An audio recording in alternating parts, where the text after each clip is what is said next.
Bom, vamos ver se dá para... Normalmente eu gosto de fazer algumas falas, eu acho que organiza um pouco o meu pensamento, eu escrevendo tudo ali e lendo, eu acho que isso favorece um percurso que eu tento organizar. Então, se vocês quiserem acompanhar comigo na leitura, o tema é um tanto quanto vasto, né? Quando eu fiz o título, eu não me dei conta. E, na verdade, a minha intenção era me aproximar um pouco do tema da mesa, e por isso eu trouxe essa questão do olhar feminista na criação teatral e fílmica, né, e pensando aí a desconstrução do cânone patriarcal na arte, cultura e sociedade. Eu terminei no final do ano passado um doutorado na Universidade Federal de Santa Catarina, no programa de pós-graduação interdisciplinar em Ciências Humanas,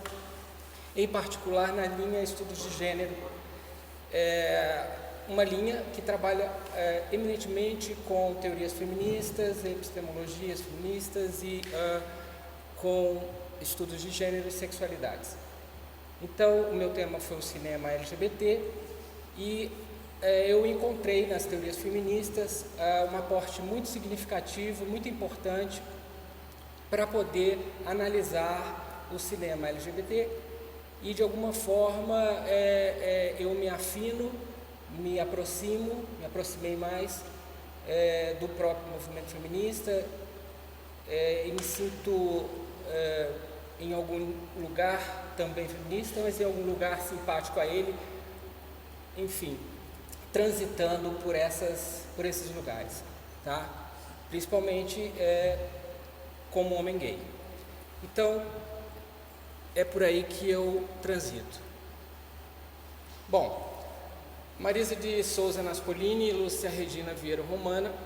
descrevem e refletem em suas teses de doutorado significativos aspectos históricos, sociais, culturais e estéticos vinculados à criação teatral nos séculos XX e XXI e a relação desses aspectos com as questões de identidade de gênero na sociedade ocidental e no teatro. Além disso, as autoras contextualizam também tais aspectos com o movimento artístico e criativo de mulheres a partir dos anos 1970 e o feminismo da segunda e terceira ondas. Ambas as pesquisadoras ampliam e problematizam as discussões contemporâneas sobre a relação entre as artes e os movimentos políticos e sociais, ao lançar novas luzes, por exemplo, sobre a perspectiva sexista através da qual o teatro vem sendo feito e pensado no Ocidente. Naspolini e Romano entendem que tanto as diferentes formas pelas quais o teatro foi feito, em particular no século XX, quanto pela maneira como ele vem sendo pensado, apontam para uma linguagem teatral constituída a partir de modelos hegemônicos. Romano afirma que o teatro do século XX reforçou os estereótipos de gênero, bem como de dominação masculina, ao tornar presente, ao vivo, na materialidade expressiva dos atores e atrizes, modelos de corporeidade constituídos historicamente. O teatro, portanto, diz a autora, não tem gênero, mas faz gênero, atuando na construção de práticas, sentimentos, desejos sexuais e identidades numa relação dialética com a sociedade. Então, eu trago algumas imagens, ali em cima Stanislavski, aqui embaixo Etienne Decroux, ali Meyerhold, enfim, uma imagem do meio que aponta para uma cena, digamos, clássica dessas relações de gênero nos textos, na dramaturgia, e ali, um tanto quanto Nelson Rodrigues, pensando esse lugar e falando sobre esse lugar da mulher na sociedade de seu tempo. Normalmente homens, a pesquisadora entende que os diretores modernos compreenderam também o corpo a ser constrangido, segundo Michel Foucault, pela perspectiva balizada do masculino como modelo normalizador universal, conceito este subtendido à ideia de neutralidade do gênero. Então a gente vê aí o Vitrúvio, a imagem do Leonardo da Vinci, apontando para esse homem universal que de alguma forma estabelecia os cânones hegemônicos de pensar esse ator e esse corpo no teatro moderno, né? De alguma forma neutralizando uma ideia de que os gêneros trazem diferenças e que essas diferenças precisam ser refletidas, trabalhadas, discutidas, avaliadas, enfim, expressadas em suas diferentes formas e especificidades. Já na proposta de trabalho de rede do projeto Madalena, analisado por Naspolini, a autora cita uma das artistas fundadoras do projeto, Jill Granholm, que entende que a palavra tecer, ao invés de dirigir, atende melhor à elaboração de uma obra que expressa a imaginação coletiva das várias colaboradoras participantes no lugar de uma visão unívoca criativa diante da textura obra. Então, aí uma reflexão sobre esse lugar diretivo, né, muitas vezes autocrático, vinculado a uma perspectiva patriarcal, na qual o teatro moderno, segundo as autoras, foi construído. E aqui, de alguma forma, uma reflexão que aponta para esse projeto, um projeto feminista de trabalho criativo em arte, em que a ideia de tecer, em que a ideia de trabalhar junto, contempla uma nova possibilidade de pensar a criação teatral. O projeto Madalena, fundado no país de Gales em 1986, é uma rede dinâmica multicultural, dando uma plataforma para o trabalho de mulheres em artes performáticas, um fórum de discussão crítica e uma fonte de apoio, inspiração e treinamento. É um projeto itinerante que acontece em diferentes países do mundo, em que essas redes de mulheres e seus diferentes trabalhos e, enfim, suas especificidades de acordo com culturas, países, contextos, temas, são trabalhados em rede. Esta perspectiva de interação em rede é aberta diante de um processo criativo colaborativo, dentre inúmeras outras observadas durante o percurso de análise de Naspolini acerca do projeto Madalena, rompe, segundo a autora, com o paradigma diretivo dominante da cena teatral moderna e aponta para lugares de efetiva renovação das estruturas de poder no teatro, analisadas por ela e por Romano. Então eu trago essas duas imagens para pensarmos um pouco essa ideia que se aponta, né, a partir dessas análises, desses projetos, entendendo aí a criação como algo que se exerceria em rede, em múltiplas instâncias, que não apenas uma a dirigir e a conduzir o processo criativo. Embora sabemos que também há perspectivas a partir dos anos 70 que também vão romper, né, com esses cânones mais tradicionais, e não necessariamente somente feministas. Bom, para contemplar um pouco o título da minha fala, eu quis trazer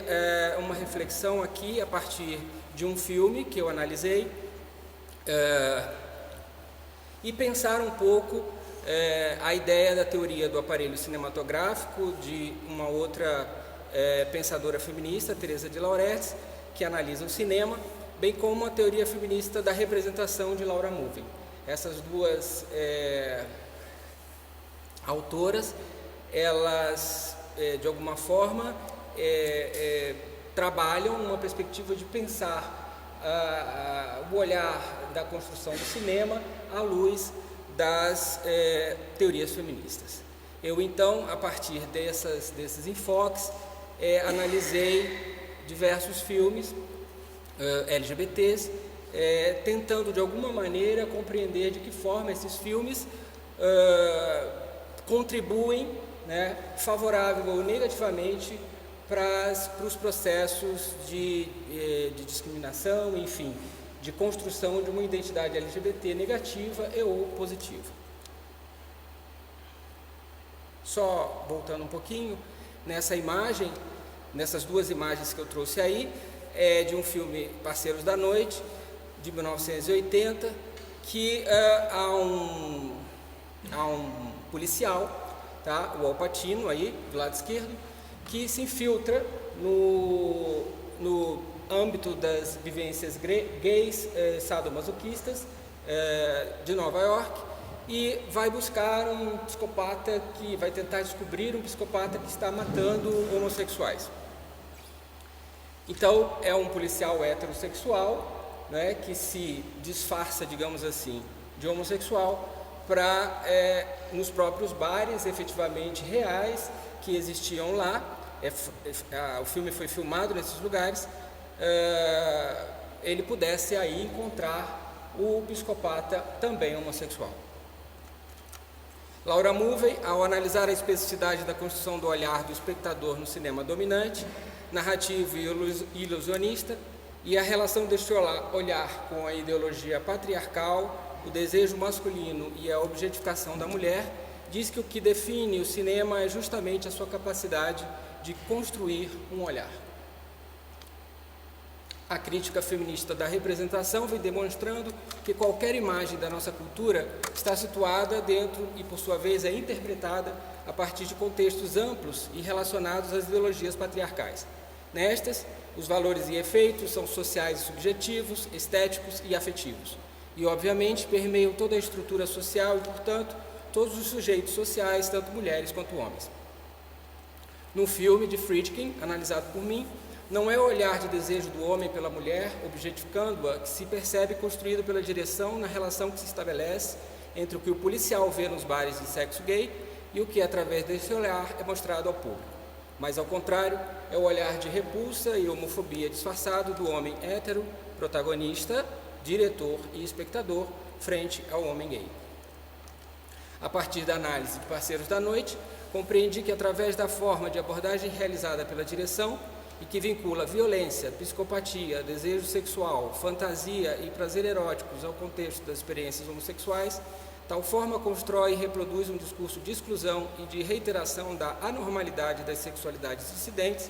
ao vincular tais sexualidades e suas expressões e comportamentos a situações de violência e criminalidade. Nesta abordagem em viés discursivo, a busca legítima pelo prazer individual é desvirtuada e inserida na instância da patologia e do crime. Então, aí mais algumas imagens do filme, né, em que diferentes situações de vivências sexuais, tá, em bares, enfim, em contextos eróticos, em que são projetadas imagens dessas relações, ao mesmo tempo acontecem crimes bárbaros. Nesta aqui de baixo, inclusive, o psicopata, depois de uma relação sexual, ainda afirma, né, a partir de um ritual em que ele estabelece aí um ritual sadomasoquista, ele diz à sua vítima que ele havia obrigado a que ele o matasse. Estou terminado. Bom, além desse discurso perpetuar o estigma de marginalidade e perversão que constituíram as sexualidades e práticas eróticas, ele vai minando o potencial transgressor e criativo delas, ao serem mais uma vez capturadas e, por sua vez, reguladas pelas instâncias normalizadoras da heterossexualidade dominante. Tais práticas eróticas são reprimidas ou, como no filme de Friedkin, transformadas em imagens clichês e estereotipadas a serviço da manutenção do status quo patriarcal. Por fim, as metodologias feministas são metodologias comprometidas com valores e ideologias, logo profundamente intervencionistas, e não podem deixar de estar ao serviço da mudança social. As metodologias feministas são reflexivas na medida em que implicam o reconhecimento da influência dos fatores sociais, históricos, culturais e políticos na construção do conhecimento, negando assim a possibilidade da neutralidade e da objetividade e o reconhecimento do envolvimento dos investigadores na produção da ciência e dos seus discursos. Bom, obrigado pela atenção.